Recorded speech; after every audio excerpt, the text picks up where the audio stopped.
क्या आप रीट भर्ती परीक्षा की तैयारी को लेकर चिंतित हैं और इसी परीक्षा में शिक्षक बनना चाहते हैं? इसीलिए DR ब्रदर क्लासेज आपके लिए लेकर आया है रीट 2020 स्पेशल कोर्स निःशुल्क। To join this course please subscribe our YouTube channel and press the bell icon. Thank you. नमस्कार मित्रों, मैं देवेंद्र कुमार आप सभी का स्वागत करता हूं आपके अपने YouTube channel DR brother classes में। साथियों, मैं आज आप सभी के लिए गणित की एक और महत्वपूर्ण कक्षा लेकर आया हूं, जिसमें हम जानेंगे औसत के कुछ बचे हुए टाइप के प्रश्न। वह पिछली परीक्षाओं में आरटेट 11 से लेकर रीट 2017 तक जो भी प्रश्न हमारी परीक्षाओं में पूछे गए उनके बारे में आज हम चर्चा करने वाले हैं कि हमसे वहां पर कैसे प्रश्न पूछे गए, वह कैसे प्रश्न इस औसत से पूछे जाते हैं। आप सभी साथी अंत तक कक्षा देखें, आपको निश्चित ही इस कक्षा से फायदा होगा। चलिए साथी शुरू करते हैं आज का हमारा टॉपिक, औसत पार्ट 3।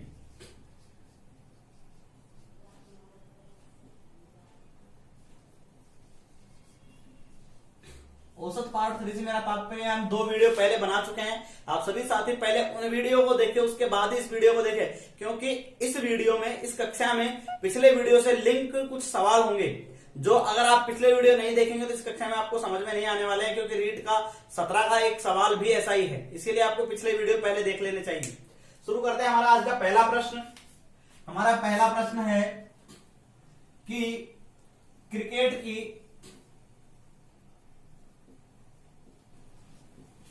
15 पारियों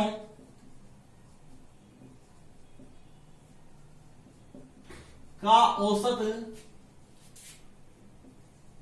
कुछ है। हमें औसत नहीं दिया गया है, क्या कहा गया है? कुछ है। और बल्लेबाज 16वीं पारी में 70 रन बनाता है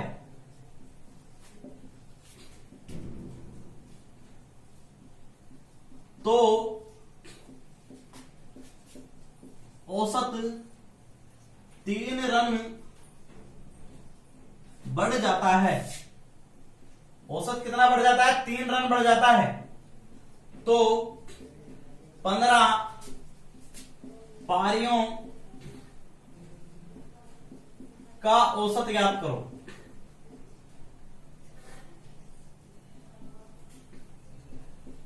साथियों, ऐसे सवाल बिल्कुल भी कठिन नहीं है, आप निश्चिंत रहें। आप इसको एक बार सूत्र से समझ लीजिए, फिर उसके बाद मैं आपको इसकी अवधारणा समझाऊंगा कि इस सवाल को हम किस प्रकार से हल कर सकते हैं। साथियों, हमें ज्ञात करना है 15 पारियों का औसत। क्या ज्ञात करना है? 15 पारियों का औसत। जब आपसे ऐसा प्रश्न पूछा जाए जिसमें आपको पहले की कुछ संख्याओं का औसत नहीं दिया गया हो, वह एक संख्या और जोड़ने पर उसका औसत घटे या बढ़ जाए, तो उसको हमें किस प्रकार से करना है वो देख लीजिए। आपसे 15 पारियों का औसत किस प्रकार ज्ञात करेंगे? नए रन या नई संख्या माइनस नई पारी गुणा औसत वृद्धि। आप सभी साथी देख सकते हैं नए रन कितने बनाए, नई पारी कौन सी है और औसत वृद्धि कितनी हुई। ये तीनों चीजें हमारे पास होगी तो हम क्या ज्ञात कर लेंगे? पिछली पारियों का औसत ज्ञात कर सकते हैं। जैसे हमारे पास नए रन थे 70, अंतिम पारी में कितने रन बनाए? उसने 70 रन बनाए। और नई पारी कौन सी थी? 16वीं। और औसत वृद्धि कितनी हुई? 3 की। कितनी वृद्धि हुई? 3 की। अब हम क्या करेंगे? इसको हल करेंगे। हल कीजिए। 70 माइनस 16 48। यदि हम घटाते हैं तो हमारे पास उत्तर आएगा 22 रन। कितने उत्तर आएगा? 22 रन। आपको यहां पर रन की जगह पर संख्या भी देखने को मिल सकता है, वजन देखने को मिल सकता है, मान चेंज हो सकते हैं, इकाई चेंज हो सकती है। आपको संख्याओं से ही समझना है। आप सभी साथी ध्यान दें। अब आप सभी साथियों को यहां तक समझ में आया होगा। मैं इसकी एक अवधारणा आपके मन में एक कहानी के माध्यम से बैठाना चाहूंगा। एक बार आप सभी मिलकर 16 व्यक्ति काम पर जाते हैं। उन 16 में से 15 लोग क्या करते हैं? कुछ इनाम उनको मिलती है, कुछ इनाम उनको मिलती है। उन्होंने सोचा हम 16वें को छोड़ देते हैं, 16वें को कुछ भी इनाम नहीं देंगे, हम केवल 15 मिलकर ही बांट लेते हैं। 15 ने मिलकर कुछ इनाम बांट ली। अब हमें नहीं पता कितनी बांटी, उन्होंने बांटी। तभी 16वां अचानक आया और उसने कहा कि मुझे 70 रुपए इनाम के और मिले हैं। क्या कहा कि मुझे 70 रुपए इनाम के और मिले हैं। अब जैसे उसने बताया कि मुझे 70 रुपए इनाम के मिले हैं तो उसने कहा भाई हमें भी बांट। वो तो भले ही नहीं बांट रहे, लेकिन उसने कहा हमें भी बांट। तो किस प्रकार बांटेंगे भाई, पहले जितने 15 व्यक्तियों ने जितने पैसे ले रखे हैं, जितने उनके आए उतने तो वो लेगा, और बाकी जो भी बचेगा उसको हम बाकी जो 16 के 16 हो जाएंगे उनमें बांटेंगे।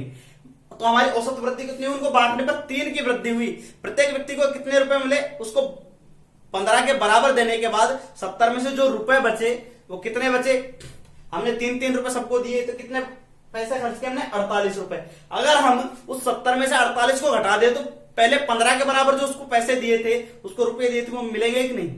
इस प्रकार आप ऐसे प्रश्नों को इस प्रकार भी समझ सकते हैं। साथियों एक बार सभी साथी स्क्रीनशॉट लें, हम पढ़ेंगे दूसरा प्रश्न।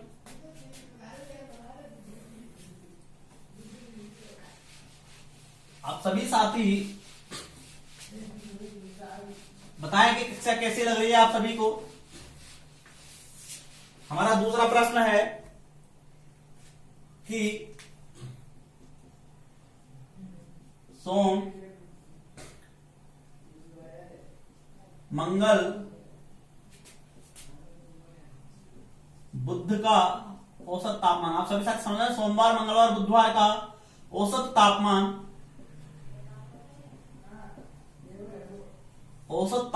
40 डिग्री सेल्सियस है, 40 डिग्री सेल्सियस है। और दूसरी लाइन में हमें देता है कि मंगलवार, बुधवार और गुरुवार का औसत तापमान कितना है, 41 डिग्री सेल्सियस है। अब यह हमसे कहता है कि यदि, क्या कह रहा है, यदि गुरुवार का तापमान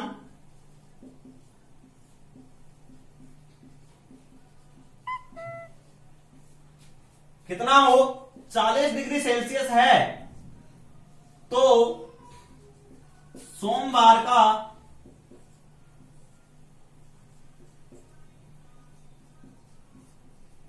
तापमान क्या होगा।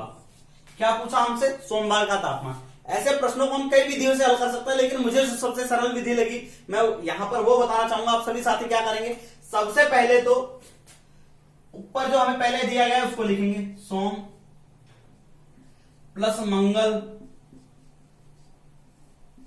प्लस बुध बराबर, अगर हम इन तीनों के तापमानों का योग करें तो योग कैसे प्राप्त करेंगे भाई, औसत गुणा संख्या, औसत गुणा राशियों की संख्या।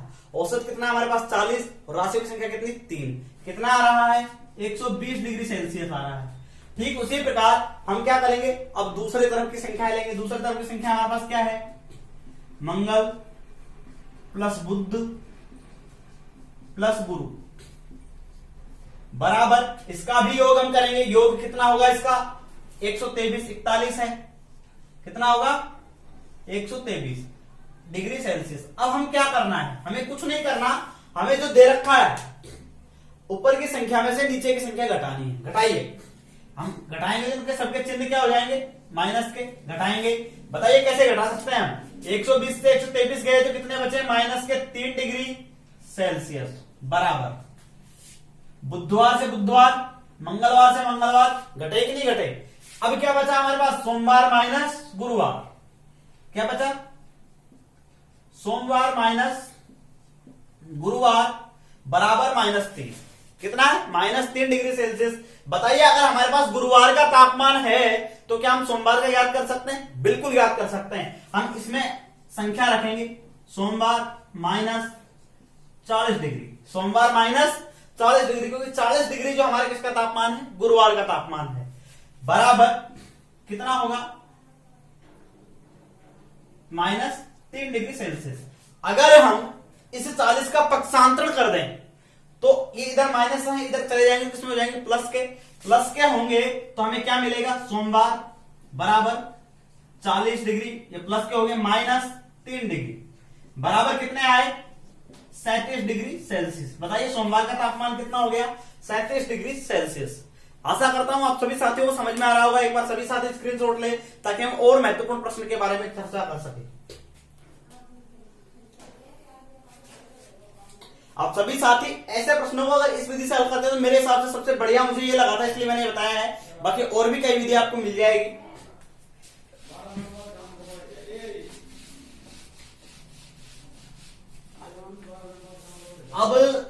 करते हैं हमारा अगला प्रश्न। अगला प्रश्न है हमारा कि 40 संख्याओं का औसत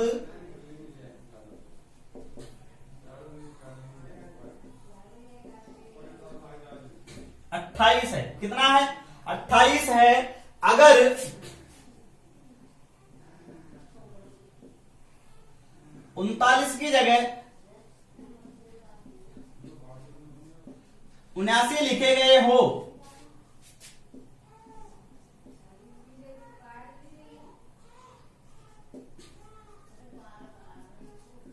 तो सही औसत क्या है?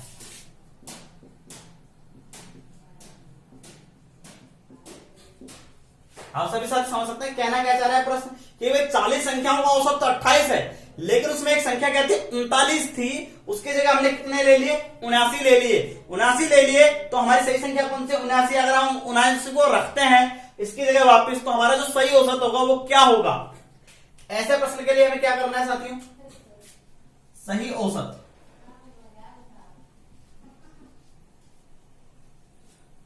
बराबर गलत या फिर पुराना औसत प्लस सही संख्या माइनस गलत संख्या बटे राशियों की संख्या।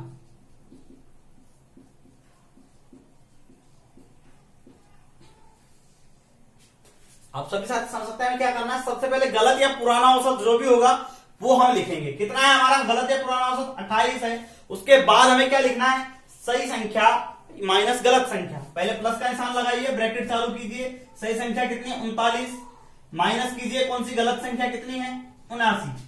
अब आपको क्या करना है? बटा में राशियों की संख्या करनी है। राशियों की संख्या से मतलब हमारे पास कुल मान कितने हैं? 40। कितने हैं? 40। 40 का भाग इसमें देंगे। सबसे पहले हम क्या करते हैं? इनको घटा लेते हैं। घटाएंगे तो क्या आएगा हमारे पास? 28 प्लस माइनस के 40 बटे 40। अगर हम 40 को 40 से काटते हैं तो कितना आता है? -1। तो हमारे पास क्या बचेगा इधर? 28 माइनस 1 बराबर 27।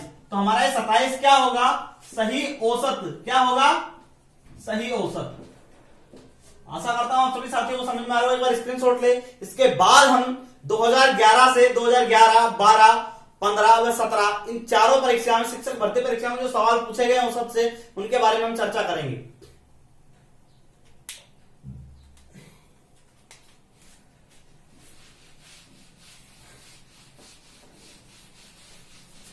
अभी तक जो साथी चैनल पर नए हैं या जिन्होंने हमारे चैनल को सब्सक्राइब नहीं किया है, सबसे पहले चैनल को सब्सक्राइब करें, साथ में बेल आइकन प्रेस करें ताकि आने वाली प्रत्येक वीडियो संबंधित सारी सूचनाएं आपको सबसे पहले प्राप्त हो सके। हम पढ़ेंगे साथियों पिछली परीक्षाओं में पूछे गए प्रश्न। सबसे पहले आरटेट 2011। साथियों 2011 में जो हमसे प्रश्न पूछा गया था क्या था कि एक परीक्षा में 4 विषयों के प्राप्तांक, एक परीक्षा में 4 विषयों के प्राप्तांक 200 है। कुल बताया गया है यहां पर कितना बताया गया है? कुल प्राप्तांक 200 है। चार परीक्षा दी किसी छात्र ने, उसमें हमें 4 अलग अलग प्राप्तांक प्राप्त हुए, लेकिन उनका कुल योग करें तो कितना आता है? 200 आता है। अब ये कहता है कि उनमें से 3 प्राप्तांकों का औसत, 3 विषय के प्राप्तांकों का औसत 48 है। कितना है? 48 है।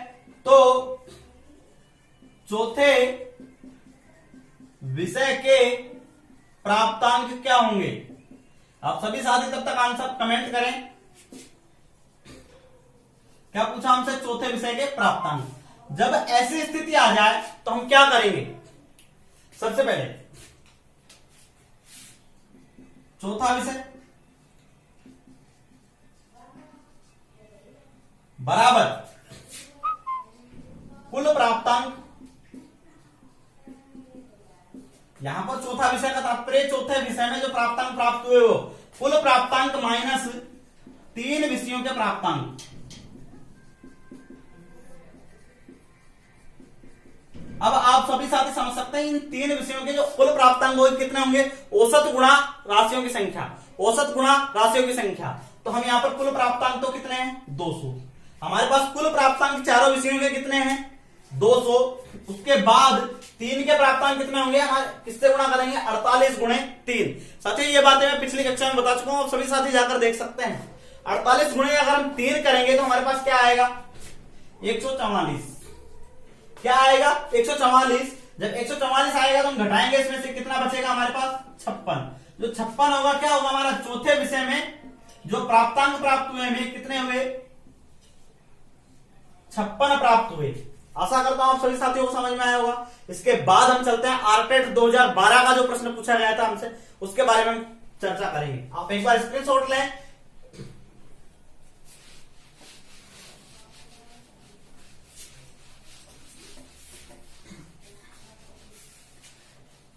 आप सभी साथी इस बात को लेकर चिंतित न हो कि यहां पर बहुत धीरे हल करवाया जा रहा है। यहां मुझे समझाने के चक्कर में आपको समझाने के चक्कर में बहुत धीरे हल प्रश्न करने पड़ते हैं। बाकी ये कोई भी प्रश्न 1 मिनट से ज्यादा का नहीं है। अगर आप मेहनत करोगे, अभ्यास करोगे तो आप भी 1 मिनट से कम समय में ऐसे प्रश्नों को हल करने लग जाओगे। आपको इतनी जोड़ भाग की गुणा भाग या फिर जो इतने सूत्र उत्तर लिखने की कोई जरूरत नहीं है। अगर आपको सब अभ्यास करते रहोगे, प्रैक्टिस में आ जाएगा तो आप डायरेक्ट उत्तर निकाल सकोगे, ऑप्शन मेथड से भी निकाल सकोगे। जब हम प्रश्न हल करेंगे कभी तो बात करेंगे ऑप्शन मेथड पर भी। सबसे पहले चलते हैं आरटेट 2012 का जो प्रश्न था हमारा। ये कहता है कि राम के परिवार में 3, ये राम का परिवार और ये मोहन का परिवार। कह रहा है कि राम के परिवार में 3 बच्चे, कितने बच्चे? 3 बच्चे। और मोहन के परिवार में 5 बच्चे। अब ये क्या कहता है कि प्रत्येक अपने बच्चों की शिक्षा पर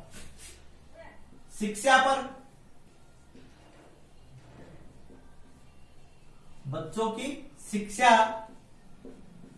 पर खर्च कितना कर रहा है? 450 रुपए। और ये भी कितना कर रहा है? 450 रुपए। दोनों कितने कितने कर रहे हैं? 450 रुपए। अब हमसे परीक्षा में प्रश्न क्या पूछा गया कि इनमें से कौन अपने बच्चों पर शिक्षा पर खर्च पैसे अधिक कर रहा है, औसत खर्च अधिक कर रहा है और कितने अधिक कर रहा है? हम आसानी से ज्ञात कर सकते हैं। बताइए इधर सबसे पहले हम क्या ज्ञात करेंगे? राम के परिवार में और इधर मोहन के परिवार में एक बच्चे, सबसे पहले हम ज्ञात करेंगे औसत खर्च। क्या ज्ञात करेंगे? औसत खर्च। औसत खर्च का मतलब एक बच्चे पर औसत लगभग इतना खर्च करता है। तो हम क्या ज्ञात करेंगे? हमारे पास योग है, योग बटा राशियों की संख्या, तो कर दीजिएगा 450/3। कितने खर्च करे इसने? 150 रुपए ये एक बच्चे पर अपने पर खर्च करता है। उसी प्रकार हम इधर चलते हैं मोहन के पर। ये भी कुल कितने खर्च करता है? कितने खर्च करता है? 450 ही खर्च करता है, लेकिन कितने बच्चों पर? 5 बच्चों पर। जब 5 बच्चों पर खर्च करता है, इसका औसत अगर हम निकालेंगे कितना होगा? 90। यह मोहन अपने बच्चों पर 90 रुपए खर्च करता है। कितने रुपए खर्च करता है? 90 रुपए खर्च करता है प्रत्येक बच्चे पर। अब हमसे प्रश्न पूछा था कि कौन अधिक खर्च करता है। भाई ये तो हमें पता चल गया कि राम अधिक खर्च करता है, लेकिन कितने खर्च करता है इसके लिए हमें घटाना पड़ेगा। तो राम कितना अधिक खर्च करता है? राम का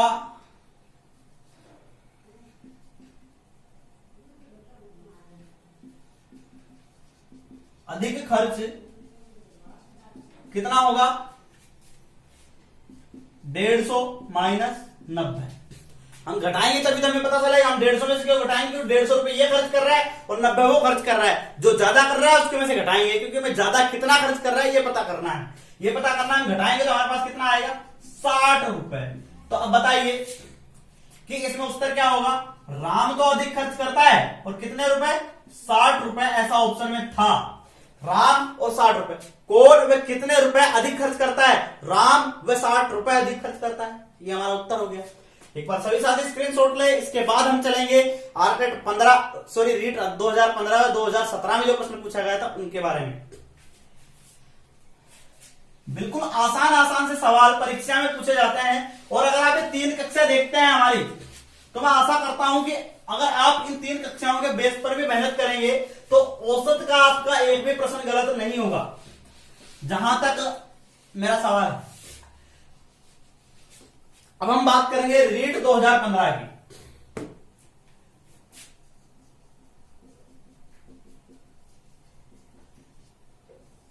रीट 2015 में हमसे प्रश्न पूछा गया कि 3 संख्याओं का औसत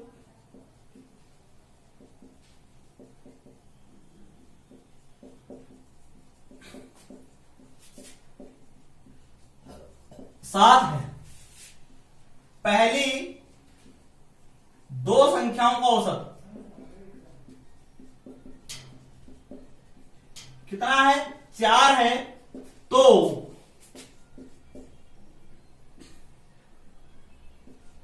तीसरी संख्या क्या होगी। साथियों ऐसा ही प्रश्न हमसे आर्केट 2011 में भी पूछा गया था। बिल्कुल सेम कंडीशन वाला प्रश्न था, इसी टाइप का प्रश्न था। हमने उसे भी हल किया था, उस प्रकार इसे भी हल करेंगे। हल करेंगे तो हम क्या करेंगे, हमारे पास पहले तो 3 संख्याओं का, सबसे पहले हम लिखते हैं तीसरी संख्या हमें ज्ञात करनी है। क्या ज्ञात करना है, तीसरी संख्या। तीसरी संख्या बराबर तीनों का योग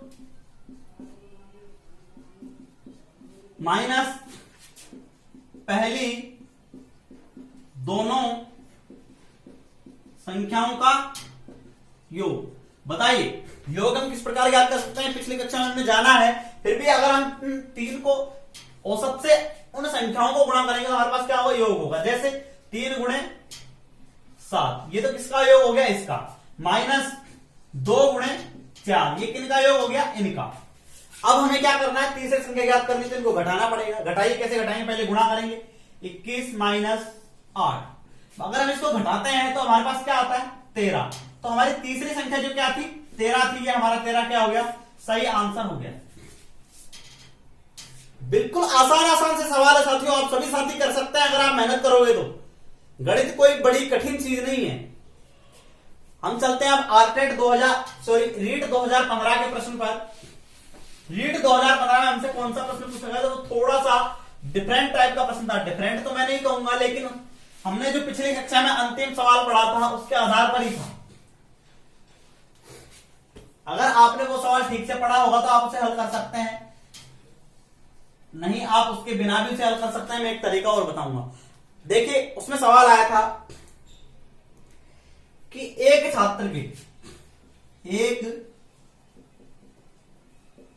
छात्र के अंक 98 की जगह 108 अंकित हो गए। 108 त्रुटि से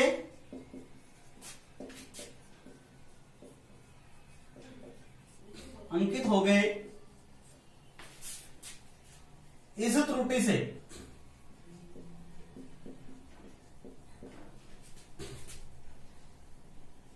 कक्षा के औसत प्राप्तांक में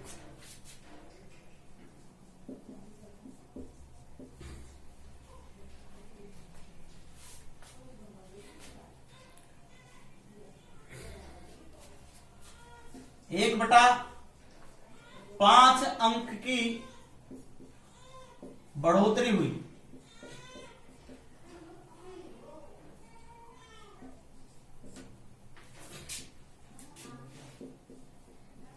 तो कक्षा में छात्रों की संख्या कितनी है। हमसे यह प्रश्न पूछा गया था। अब इस प्रश्न को हम ऑप्शन के आधार पर हल कर सकते हैं, दूसरी तीसरी विधि किसी से भी हल कर सकते हैं, केवल आपको समझ में आना चाहिए। अब इसको हम करने के लिए सबसे पहले तो एक दूसरा तरीका भी अपनाएंगे। कौन सा?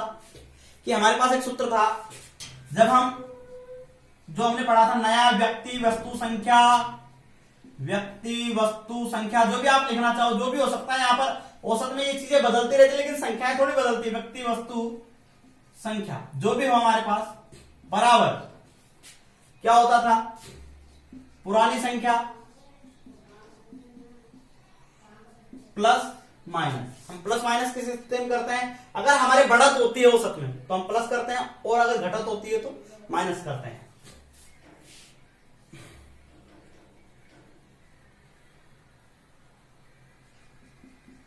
राशियों की संख्या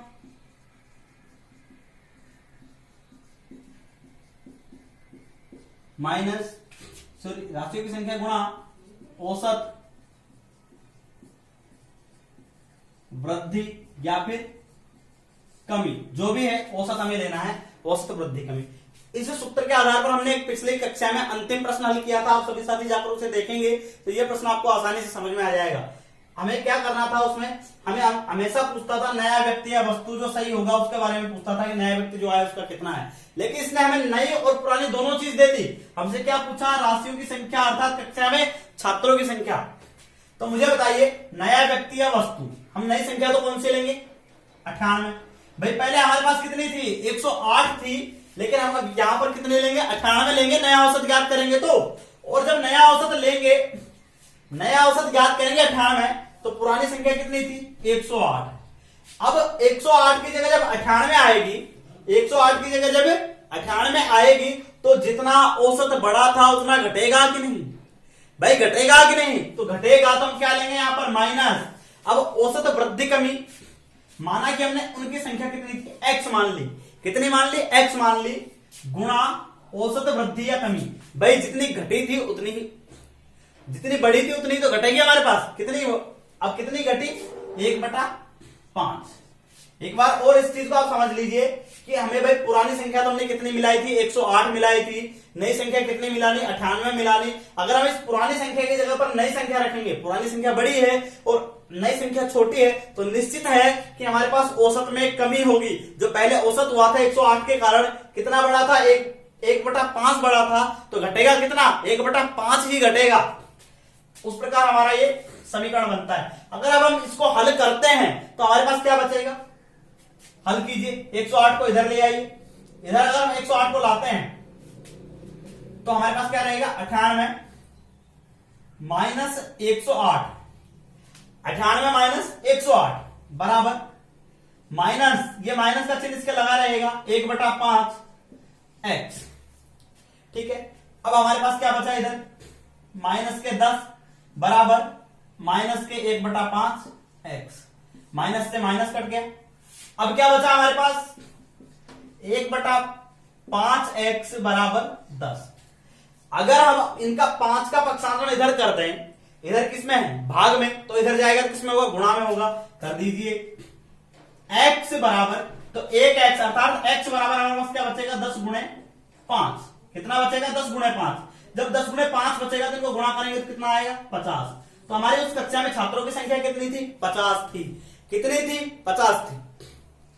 अगर इस प्रश्न को आप इस प्रकार समझना चाहें कि मैं कहूं कि मुझे आपको 98 रुपए देने थे, 98 में मान लीजिए हमारे पास 10 रुपए बचे।